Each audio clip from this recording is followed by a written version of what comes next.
Investor Brand Network, IBN, a multifaceted communications organization engaged in connecting public companies to the investment community, is pleased to announce the launch of the Stock2Me podcast as part of its sustained audio communications effort to provide specialized content distribution via widespread syndication channels.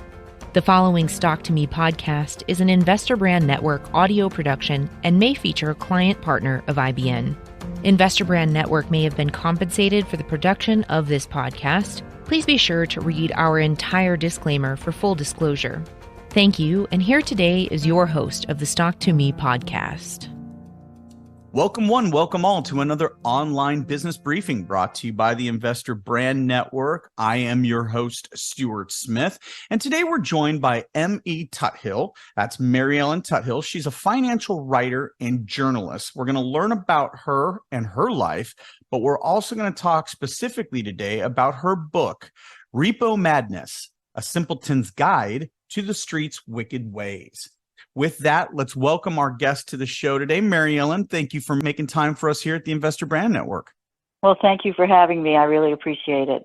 Well, if you would, for our listeners, let's get to know you and your background before we dive into this fascinating read you've created for us. And listeners, you should know the book is available at all your traditional sources, including Barnes & Noble, Amazon. So all of your offline and online retail outlets, you can find Repo-Madness. So Mary Ellen, if you would, tell us a little bit about yourself and your background.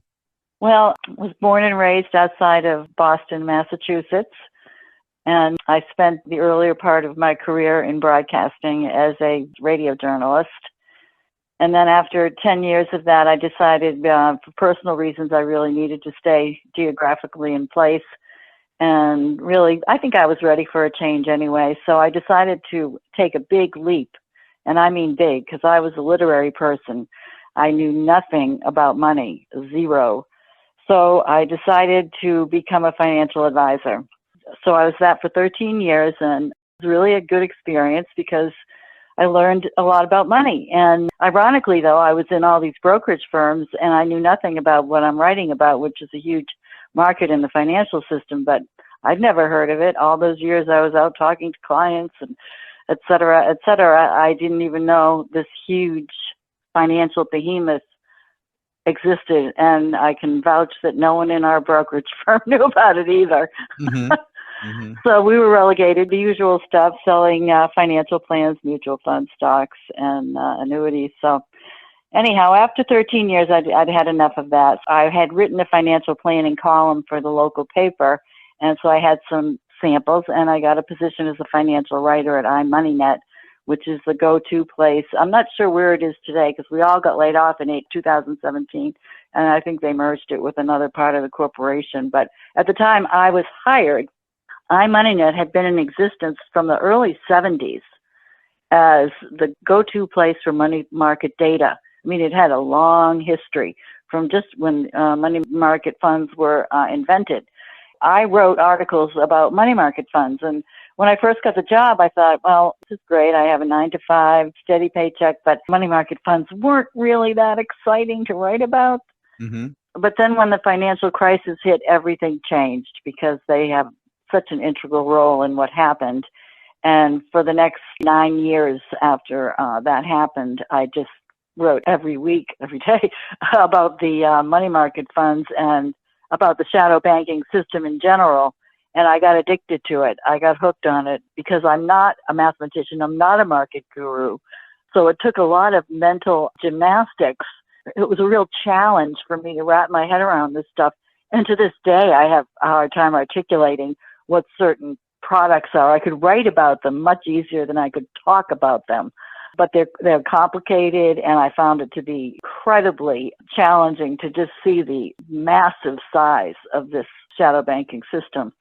And so as I was writing over the years, if I found an interesting article and an interesting paper, I just set it aside in a box, just set it aside. I did that for 9 years, and then I got laid off, and I had all these boxes. So basically what I did was cull the best, what I consider to be the most powerful quotes, the most powerful observations that I pulled from all these papers, and then not just scholarly articles, but also in-house marketing material from the companies. If they said something like, oh, wow, that's crazy. The book is only 149 pages. I'd like to think it's not overwhelming, but it packs a powerful punch, and that the quotes used are powerful, but I really was very careful not to overload it too much. And so then I wrote the book just to sort of get it out of my system, though I'm still learning things every day right now. I had to do my research, and I just went to work on the book. Well, I'll tell you what, it is a great read. It is a quick read, but it's like you said, it's full of information. I want to go back just a little bit further in your background really quickly, only because I have to imagine Saturdays at your house are interesting. You're a graduate of Boston College in American History. You've got your Master's of Arts from the University of Maryland in American Studies and a Master of Science from Syracuse University. So again, football, basketball, these are tough days for you since you don't know who to root for. But I grew up on the West Coast watching college basketball, and I'm just sitting here thinking to myself, good Lord, she just went to the trifecta of amazing schools. Well, let's jump into the book then. So shadow banking, for our listeners who may not be familiar with the terminology, let's talk about what is shadow banking. Well, I steal the definition from Ellen Brown, who has a wonderful book called Banking on the People, Democratizing Money in the Digital Age. Highly recommend it. And she writes that financial intermediaries, this is the definition of shadow banking, financial intermediaries not subject to regulatory oversight involved in facilitating the creation of credit across the global financial system. It also refers to unregulated activities by regulated institutions. So that's the definition. All of this emerged outside the purview of regulators. And we've seen a lot of things happen since the proliferation of shadow banking as well, with mortgage-backed asset lending, all these different things that we saw take down. Well, when we saw books and movies like Too Big to Fail come out, but this precedes that. And this is, as you say, I mean, our financial system is currently out of control. It was out of control in the 2000s, and I'm quite sure it was out of control in the 80s when this proliferated, this sort of activity. So let's talk a little bit about what facilitated this. In other words, what were the institutions looking to do?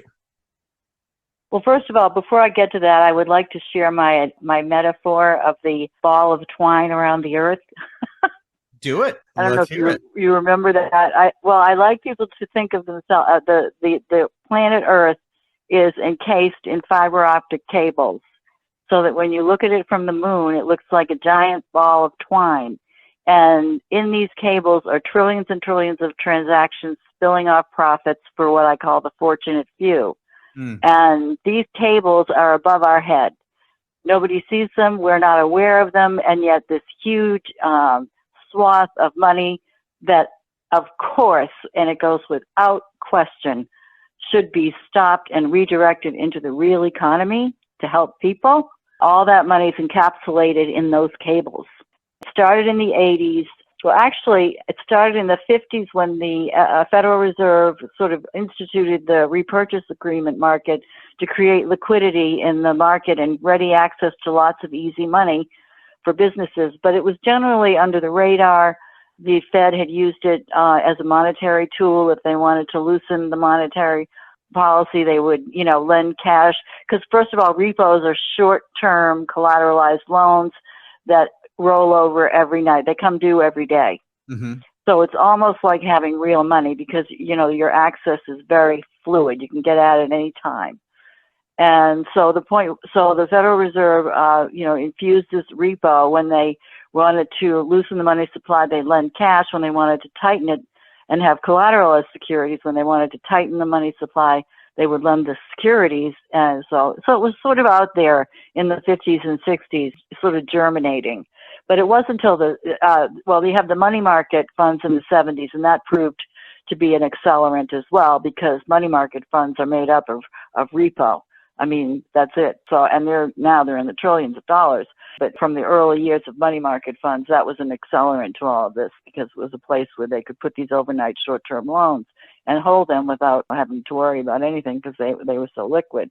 Before I get to how it germinated and evolved, I want to just hearken to one quote that I really like So William Dudley was a Fed member, and he explained it this way in a speech. He said, and it's more than 2 decades, but he says 2 decades. He says to the audience, in the 2 decades before the financial crisis, the global financial system underwent rapid transformation.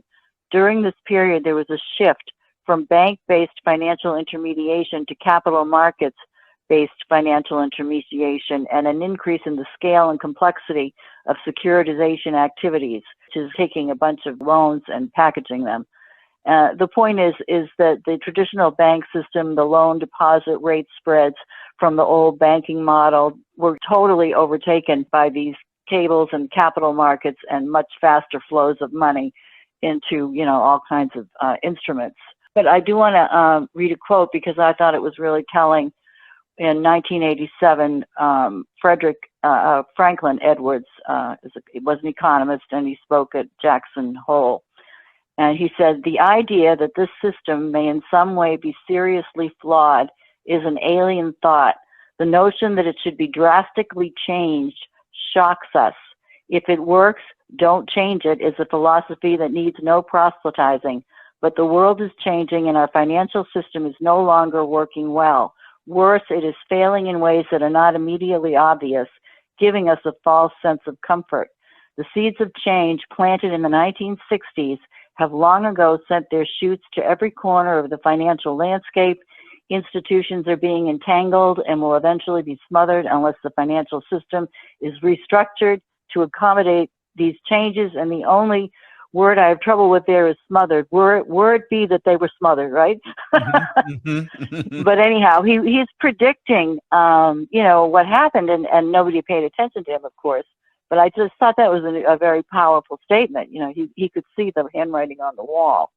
Well, and I think that's a recurring theme, and as I pulled out from your book as well, is that there's been quite a bit of, hey, look, this isn't working, but it seems like this kind of thinking is always silenced and pulled out of the spotlight.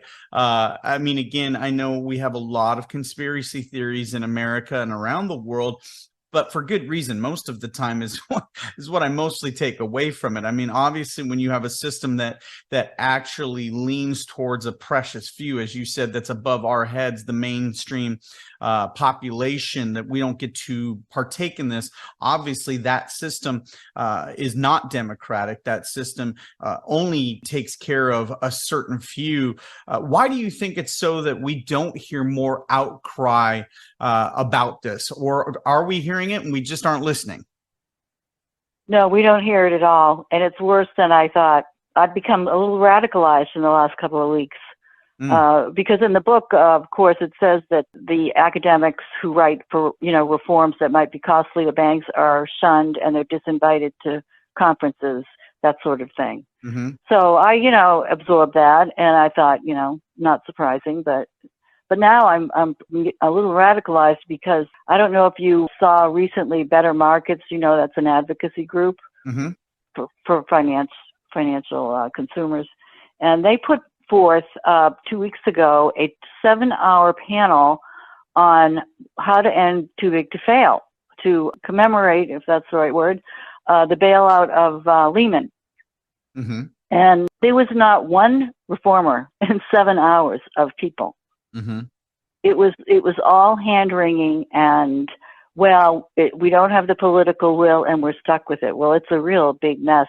And to come away from 7 hours without having one person on the panel, and they are out there. I mean, they are out there. I have read some phenomenal papers and one I want to share with the audience at the end, that if they want to get in touch with me, I'll send it to them, because I think they should send it to every congressperson, because Congress is completely out of the loop on this.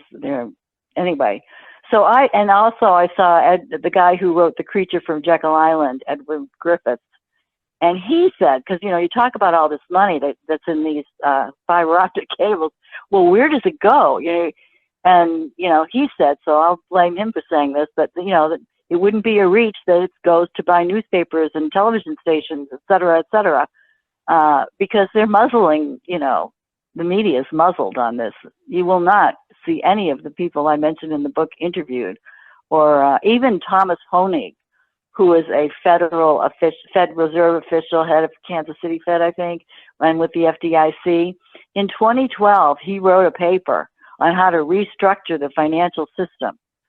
And it was very cogent, and the ideas were, separate the investment banks from the regular banks, take away the safety net, et cetera, et cetera. It was a very well thought out paper. He wrote it with a fellow named Charles Morris. And I remember writing about it at the time. And I thought, wow, this is great. This is great. And then in the subsequent years, watching Thomas Honig in interviews and interviewers of Thomas Honig, he never mentioned the paper, and neither did the interviewer. And it would frustrate me. And only on this recent panel did he mention the paper, the first time he mentioned it since 2012 that I had seen. Obviously, I don't see everything he does, but he said in his comments, he said, well, I wrote a paper in 2012, but it was ignored. And I mean, maybe it was ignored, but he certainly didn't bring it up on his own either. So you've got to wonder what kind of pressures are out there. So yes, if you think there's a conspiracy, well, I do. Yeah, well, I think that's the clear sign here is that there are voices. It's just that they're being squelched. And so we're totally squelched.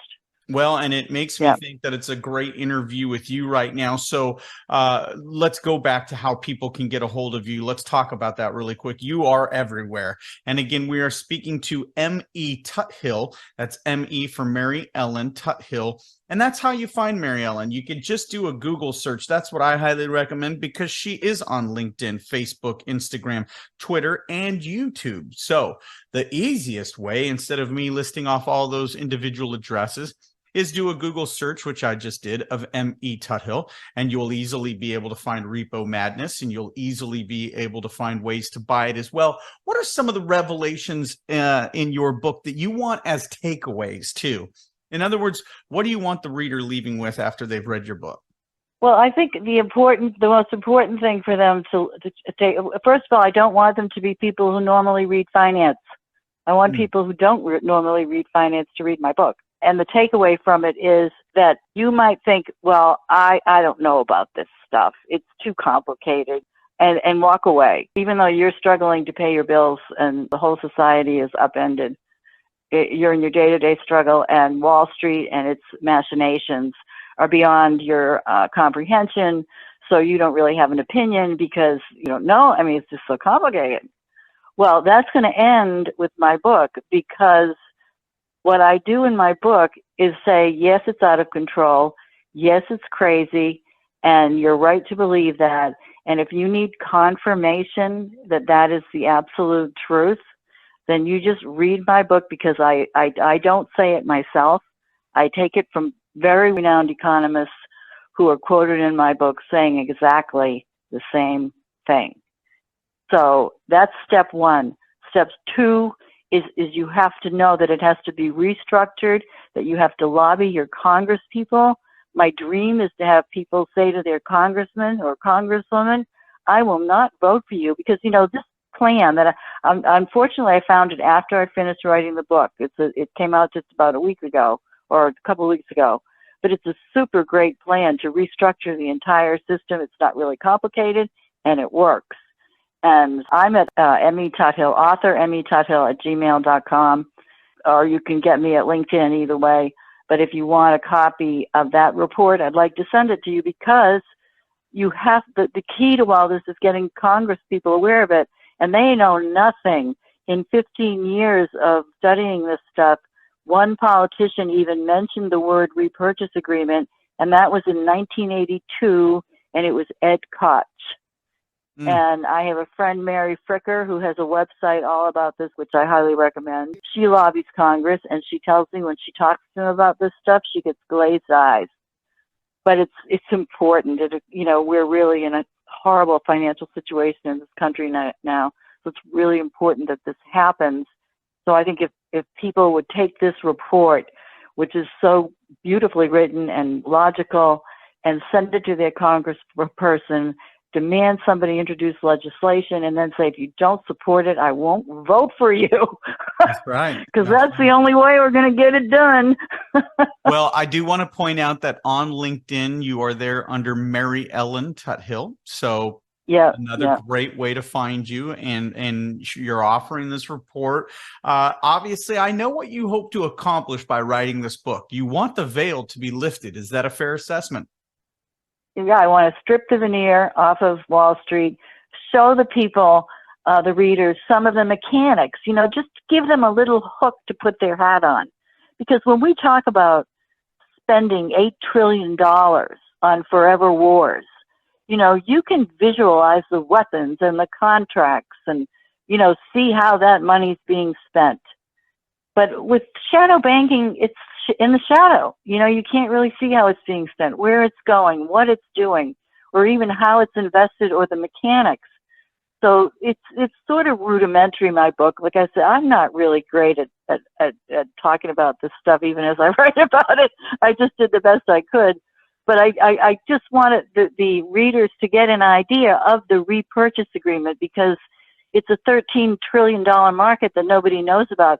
I even came across an economics professor at a very prestigious college who never heard of it. Yeah, I mean, it's trillions of transactions unseen to the public market, as I read from your book. We are speaking with M.E. Tuthill. She is a financial writer and journalist, and specifically today we're speaking to her about being the author of Repo-Madness, a Simpleton's Guide to the Street's Wicked Ways. Mary Ellen, it's been a fascinating talk with you today. I'm hoping that you're working on a new project. Are you anything in the works for you right now? Any new books? Well, no, I'm just learning more about this and trying to get the word out. I have another project that's not related to anything. It's about radio history. That's another project. I interviewed the assistant to the inventor of FM radio back in the 1980s, and happily, Columbia University, it took me 40 years to get this interview attention, is going to put it up on their website, and right now I'm transcribing it, which is a big deal because it's over 2 hours long. So that's my project. And then of course this new proposal for, let me just read it, the title that I like, that I want people to send to their congressperson, is a 10-point plan for making banking a public utility. It's by Lev Menard of Columbia and Morgan Ricks from Vanderbilt University. And if the will is there, it can be done. And the only way to do it is to wake up Congress. Outstanding. Well, Mary Ellen, fascinating speaking with you today. We look forward to great things from you here in 2023 and well beyond. We look forward to speaking with you again. And thank you for coming on today. Okay. Thank you, Stuart. I really appreciate it. All right. For Mary Ellen Tuthill, this is Stuart Smith saying thanks so much for listening. The following Stock2Me podcast was an Investor Brand Network audio production. IBN is a financial news and publishing company delivering a new generation of corporate communication solutions, including news aggregation and syndication, social communication, and enhanced news release services. Investor Brand Network may receive payments for corporate communications relations, as well as various press releases and social media solutions provided to its clients. IBN holds no shares of any company named on the IBN sites, brands, and/or podcasts.